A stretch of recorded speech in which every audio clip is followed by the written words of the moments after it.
Well, I appreciate the condolences that everyone offered yesterday on social media and on the message boards. It was obviously a very difficult day for me. Very tough one. Zamsal Delilich went into the transfer portal. Delilich was the first transfer portal entry yesterday, followed shortly thereafter, at least in terms of the reporting, by not just Guillermo Diaz-Graham, but also his twin brother, Jorge Diaz-Graham. And with that, the Diaz-Graham era, the international era, I guess we could say, between Amsal Delilich and the Diaz-Graham twins. The international era at Pitt, at least in its current incarnation, has come to a close. Delilich going into the portal, the Diaz-Graham twins going into the portal. There are now 4 players from Pitt who have gone into the transfer portal. There's always a possibility of more, and that list of players who are at least unspoken for or unannounced yet is dwindling. What does Pitt lose with the departures of Amsal Delilich, Jorge Diaz-Graham, and Guillermo Diaz-Graham? Who's left on this roster? What's this team going to look like? What could be the next move, and what do they need to do to fill out this roster for next season? We got a lot of questions to talk about all along the lines of the transfer portal. So it's not Transfer Tuesday, because that was yesterday when all the players announced their transfers. It's Transfer Wednesday when we'll be talking about all of it right here on The Morning Pit on youtube.com/PantherAlertCom.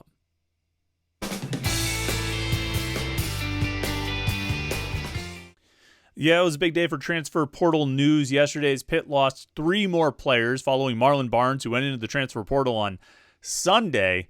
Those 3 others, the 3 international players, Amsal Delilich, Jorge Diaz-Graham, Guillermo Diaz-Graham, went into the portal yesterday, or at least announced, or it was reported. I don't even know what verbiage we're using here. They didn't make any official announcements. We haven't seen any, at least as of recording this podcast.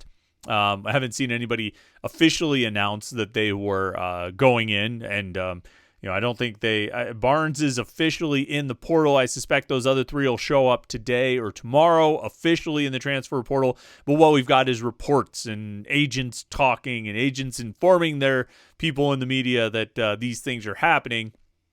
And so we'll just sort of refer to it by the shorthand of they went into the portal. And so Amsal Delilich and the Diaz-Graham twins on their way. Diaz-Graham twins played 3 years at Pitt. Delilich made it just 1 season. Marlon Barnes was here for 2. So kind of all over the place in terms of experience or at least time served at the University of Pittsburgh. Not necessarily, varying amounts of playing time. Marlon Barnes hardly any at all. Amsal Delilich not nearly enough. And the Diaz-Graham twins mixed over the course of the last 3 seasons. A lot to say about those guys, a lot to say about the Diaz-Graham twins, a lot to say about Amsal Delilich, because I've spent the last 9 months saying a lot about Amsal Delilich. This will be, I guess, our farewell to Amsal Delilich finally here, although I'm sure we'll keep an eye on where he goes and what he does. We probably didn't pay enough attention to Nate Santos and his exploits at Dayton, where he averaged 14 points per game this season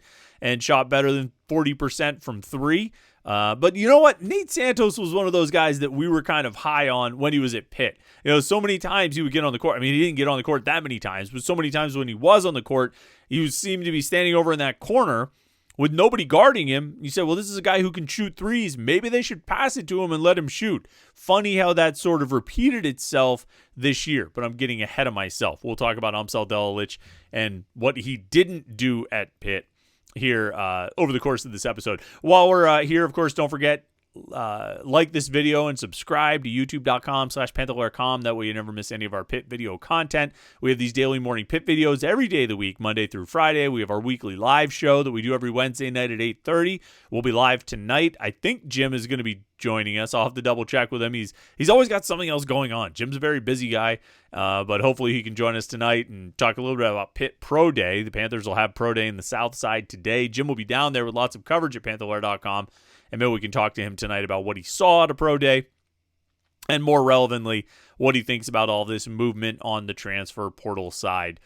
With 4 Pitt players now going in, and some pretty notable ones yesterday. No disrespect to Marlon Barnes Jr., but he only played 8 games at Pitt, logged like 13 minutes or something like that. Not a lot of contribution. But the other 3, a little bit more notable and worth discussing. So Jim and I will talk about that. We'll talk about how they replace those guys, what we think the roster will look like, and of course we'll take your comments and questions all right here at youtube.com/pantherlair.com. And then don't forget to check out the website, panther-lair.com. We've got all the latest on the transfers, players going out, players coming in, of course, spring camp coverage and everything like that, pantherlair.com. And we're on the 247 Sports Network now, so you can get this as part of a special deal. We're offering you 50% off on your first year of the best Pitt coverage and the best online Pitt fan community. I always get that order of words mixed up of how I want to say it. The best online Pitt fan community in the message boards at pantherlair.com. If you want to get the best Pitt conversation, that's the place to do it. Panther-lair.com. All right.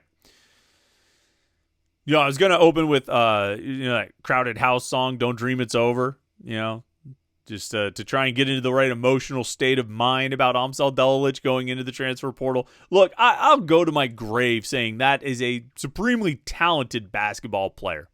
All right. And there's been, a lot of people talking on the message boards right now. As you can imagine, most of the conversation about Pitt basketball right now is fairly negative, understandably so, but that's kind of where it is. Anything you bring up about a player going into the transfer portal, one of the first responses, and this is on social media as well, in addition to the message boards, one of the first responses is usually something along the lines of, can Jeff Capel go into the transfer portal? No, he's not, and it's not going to happen. So, we can stop making those jokes. I mean, actually, you make those jokes if you want. It just doesn't seem to serve much of a purpose in terms of having a realistic conversation about who's leaving, who's coming in, and what this roster might look like for next season.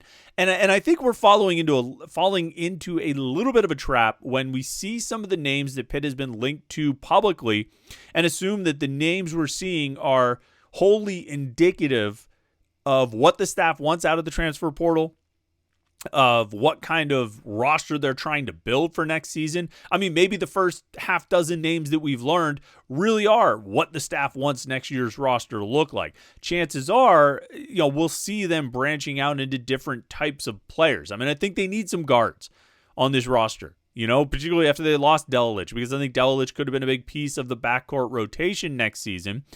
Without him, you're going to need at least, I think, 2 guards to come in and play and be ready to play, like quality transfer guards, along the lines of going and getting Nelly Cummings and Greg Elliott in the same year. And you might have to do that kind of shopping. You might have to look for those market inefficiencies and moneyball it a little bit to try and find the guys that you can land. There's that balancing act between the guys that you want and the guys you can get, and trying to, go as high as you can in terms of the guys you can get without sacrificing too much in terms of the guys that you want. There's a real balancing act there, and it's certainly not going to be one that's easy to achieve, but that's the challenge for Pitt, and it's a challenge for a lot of schools that are in a similar position to Pitt. But we're seeing some of these names come out. We're seeing Pitt being interested or linked to or publicly, or contacting some of these players. And maybe it reflects what they're trying to get out of the portal this offseason. Maybe it's just the first half dozen names or 10 names or however many that have just filtered out. I wouldn't read it as a comprehensive list. I wouldn't read it as, like I say, wholly indicative of what they're trying to do. It's just a list of names of guys that they've been in touch with. We've got a running list that we're keeping on pantherlair.com in the center court at the Pete message board, so you can check it out there to kind of see what's going on. But let's talk about what they're losing. All right, and we'll start with Amsal. Like I said, this is how I started to say this, and we got distracted. All right, I went down the path of the negativity. Look, there's a strong feeling that maybe he was overhyped, that we overrated him coming in, and maybe that's true to some extent. I still believe he's a really, really good player and a really talented player with a really unique skill set as a 6'7" wing who can shoot, has handle, has good court vision, can make good passes. I mean, him being on the court created another scoring option. Another creating option, whether you had him with Lowe and Leggett or you had him with Lowe and Cummings or Cummings and Leggett, however the combination was, if you had 3 of those guys on the court, if you had 2 of those guards, Lowe, Leggett, Cummings, if you had 2 of those guys plus Delilich, you now had 3 guys who could create. He could shoot and he could dribble, and he could dribble well enough that he was a threat. And, we've said this a number of times, that I think one of the biggest I think the biggest impact of Damian Dunn's injury, that when they lost Dunn, they didn't have that third guy who could create. They didn't really go with Lowe, Leggett, and Cummings together all that much. So most of the time what you had on the court was Lowe, Leggett, Zach Austin, Guillermo Diaz-Graham, and Cam Corrin. And in that scenario, you have two guys who can create and then three complementary players. And when you have that kind of imbalance, it's a lot more difficult on those guys who can create. When you put Dunn out there, even if Dunn was a limited player, and I think he had his limitations, I don't think he was as good as we expected him to be, but when he was out there, he could create. The threat was there, and it changed the way defenses had to plan for Pitt and approach Pitt and play against Pitt. Ditto for when you put Delilich out there. And I think if he had played more and sort of demonstrated his threat even more, it would have had a greater impact on defenses. And so that was, I think he could have had a very useful role there. Being hurt, getting hurt in September and not playing until the second week of November, I think that hurt him. Not just physically, but I think it hurt his development. I think it held him back, and I think he would have been much further along in a much better position to contribute if he had been healthy throughout the fall and practicing with the team throughout the fall. Because, through the summer when he was practicing, you heard nothing but rave reviews from players and coaches alike. And I don't think it was insincere. I mean, they were talking about him in pretty elite terms, as far as what he could do with the ball, his shooting, his ball handling skills, and again, his vision, his passing, and all of that. I think they were expecting a lot out of him. And for whatever reason, and I think the injury time and the lack of development time, or the lost development time, I should say, was a factor in why he didn't necessarily become what everybody sort of expected him to become. Now, I do think that at a certain point in January, you could have started getting more minutes out of him. And we'll at some point, probably at multiple points over the course of this offseason, we'll talk about why certain things happened or certain things didn't happen. I think there were points in January where the coaches still felt like they were holding on. They still had a chance, and so they wanted to go with what they perceived to be their best players and not take more of a risk by getting more minutes for Delilich or more minutes for Brandon Cummings. I think that's backward thinking. I think those guys could have helped you. I think it's college basketball where young players, first-year players can help you. And I think that one of the ways you get those players in, to be better positioned to help you is by playing them, getting them on the court, getting playing time, getting them experience. He didn't need to have 30 minutes per game, but he could have played double-digit minutes more often. He could have played 15 minutes in some of these games in January, and maybe he helps you win, or maybe it just helps him get ready to help you win the next time. And ditto for Cummings.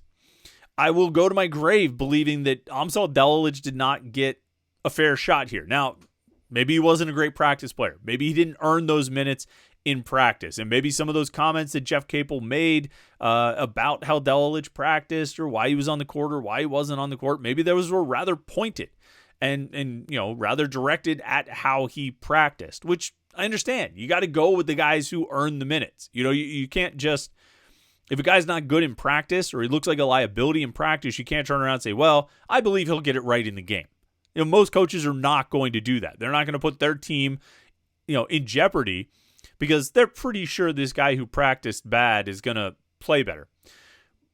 At some point, though, I would probably defer to what I think is the natural talent. If I put him out there and it's an abject disaster, I'd get him out. Now, what happened is they put him out there. It was not an abject disaster, and they would still take him out. Delilich would make one bad pass or blow one defensive assignment, and then he was on the bench for the rest of the game. And unfortunately, that tended to apply to Jorge Diaz-Graham as well. That's another one with Jorge that I will go to my grave not understanding why he didn't get more opportunities this season. And with Delilich and Jorge, and even Brandon Cummings to a certain extent, I just can't buy the argument that they were defensive liabilities. Everybody was a defensive liability. Who played defense well on this team?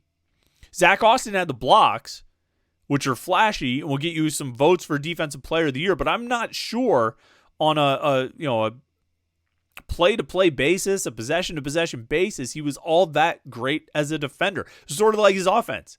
There were like these big splash plays, but not a lot of consistency and not, I think, what you would consider great defense. I think Ishmael Leggett did a pretty decent job. Damian Dunn was okay.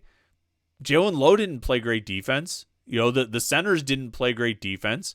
I'm not really sure there were any great defensive players. And so, and Jim has often made this point that it seems like some guys get punished for being bad on defense and some guys don't. And the guys who did get punished were Amsal Delilich, Jorge Diaz-Graham, and on occasion Brandon Cummings. Meanwhile, those were guys who could have helped you offensively. They might get beat, but they also have a pretty good chance of scoring at the other end or facilitating scoring in the case of Amsal. Amsal could score, he could create, and he could facilitate. And yet he couldn't buy minutes on this team. A team that struggled to score, struggled to have effective offense. It seemed like it didn't have enough weapons on the court at a time.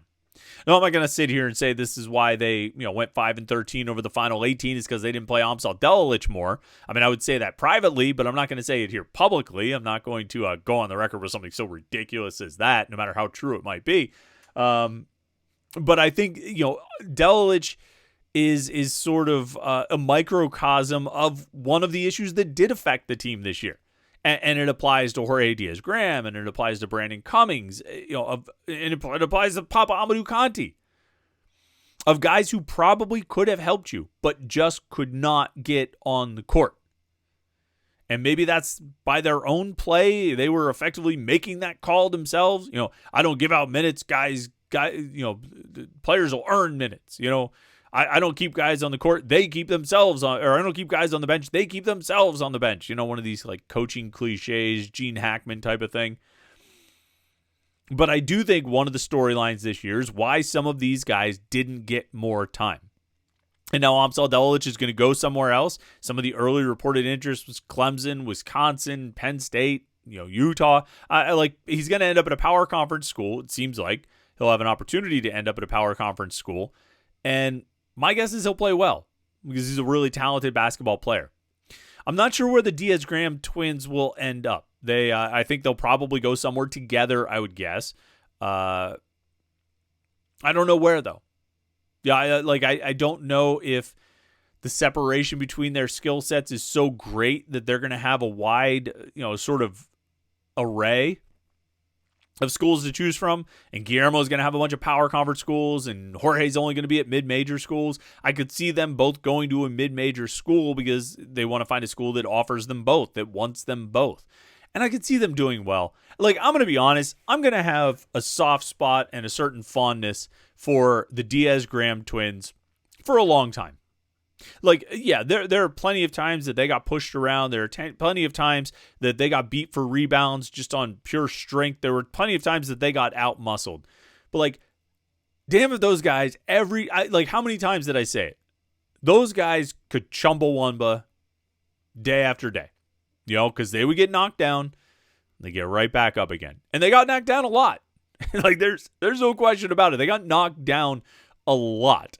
And they got back up again, and they kept battling, and they kept fighting. And sometimes it was weird, crazy, frantic chaos with them out there. But it was fun. They were never lacking for energy. They never, they got disappointed by losses and bad calls and things like that. But, the positive energy from those guys. And Jeff Capel said it, that tournament team 2 years ago, 3 years ago, I guess we would say now, the NCAA tournament team, a lot of its energy, there were a lot of players on that team who contributed to the team energy. Blake Hinson, of course, the senior guards, but the Diaz-Graham twins and Federico, those guys were part of it, a big part of it. And I think they drove some of it and helped create the culture that team had. And there's lots of memories. The NCAA tournament games had some great memories for the Diaz-Graham twins. I'll tell you, Guillermo taking a shot in the West Virginia game this year. And, to hear his own telling, he was back in the back room getting taped up or whatever, swearing and cursing. That lit a fire under him. And I think it lit a fire under the team. and it had a lot to do with how they won that game and how, the blowout win, it stands as probably Pitt's best win of the season, that win over West Virginia. And so, I have nothing but fond memories of those guys. Sure, we spent every offseason saying the Twins have to get stronger. The Twins have to get stronger. I mean, I think there's just a ceiling to it, and they hit it. They are where they are, and they're not really. That's not going to change. They're just gonna be them. And I'll tell you, I like them. I like who they were. I like who they were on the court. I like who they were off the court. I liked how they were in press conferences. I have fond memories of the Diaz-Graham twins, even if they weren't always fond memories of the team and fond memories of team success or anything like that. I have fond memories of those guys being at Pitt, and it'll be weird not having them there. But there's a lot of guys who aren't going to be there. 4 players gone into the transfer portal now with the Diaz-Graham twins, Amsal Delilich and Marlon Barnes. 3 seniors who graduated, Ishmael Leggett, Zach Austin, Damian Dunn. 5 guys as of last night, so hopefully nothing comes out after we tape this. Jalen Lowe, Brandon Cummings, Cam Corrin, Papa Amadou Conti, Amni Najai. No announcement from those guys one way or the other. We have some thoughts on what'll happen with a few of those guys. You can find that on pantherlair.com, but they are the undetermined. So lots of open spots for Pitt to fill. We'll see what they do to fill them. All right, we will keep talking Pitt basketball in the transfer portal tonight on the live Panther Lair show at 8:30 p.m. We'll have more talk tomorrow. If more guys go into the portal, we'll talk about who's returning and all those kinds of things. So lots of stuff to discuss right here on youtube.com/pantherlair.com. Make sure you like this video and subscribe to our YouTube channel, and then check out the website, panther-lair.com on the 247 Sports Network. Thanks so much for tuning in today. We will catch up with you tonight for the live show, and we'll see you tomorrow for the Morning Pit right here on youtube.com/pantherlair.com.